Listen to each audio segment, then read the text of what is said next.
and destroyed due to this war. You know, you're looking at soldiers, sailors, and Marines coming back with all types of ailments. No one is unscathed.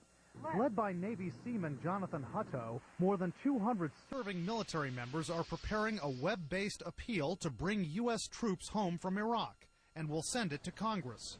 But Democratic Senator Jack Reed, a former paratrooper who's against the Iraq war, disagrees with this tactic. If you feel that a course of action is inappropriate, your choice is getting out of the service, basically, if you can, and making your comments as a civilian.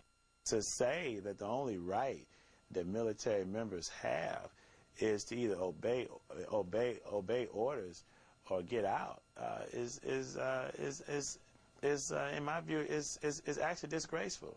Beyond free speech, one combat veteran is concerned about others in the line of fire. I think it affects the will, you know, it affects the morale of the soldiers and Marines on the ground in Iraq when something like this goes on, because it's all about will. It's all about having a resolve to go forward, and it kind of undermines it a little bit. Hutto, who returned from the Iraq theater last spring, says this effort is just a formal way to express what a lot of servicemen are saying anyway.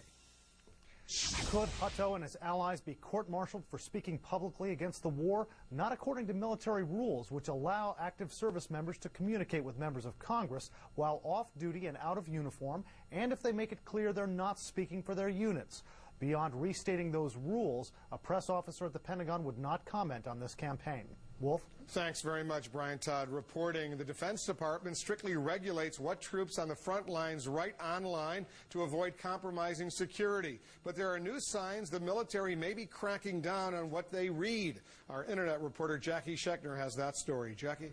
Well, Wonket is a left-leaning D.C.-based gossip blog, and on this blog there was a letter that was posted from what purports to be a U.S. Marine. It's an anonymous letter. The Marine says that he is stationed west of Baghdad and that he tried to get onto Wonket and other liberal websites and was unable to access them. Says he was able to access conservative sites with no problem, and he wonders whether this was done by the military just in time for the midterm elections. Well, we contacted military officials in the Green Zone today, and we had them test out some liberal and conservative blogs, and they were able to get on all of them. What they weren't able to access, interestingly enough, is MySpace.com, the social networking site. See, the military uses a company called WebSense that makes web filtering software, and MySpace falls under their category of personals and dating, which, according to the military, is not allowed. They block out sites like this to increase productivity during the day. Now, rules vary base to base, and they vary whether you're using an office computer or a recreational computer. As for the Marine who's stationed west of Baghdad, we talked to officials there, and they say it is entirely possible that Wonket was banned because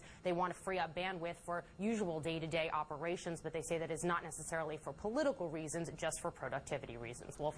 Jackie, thank you very much. Still to come, the two Senate candidates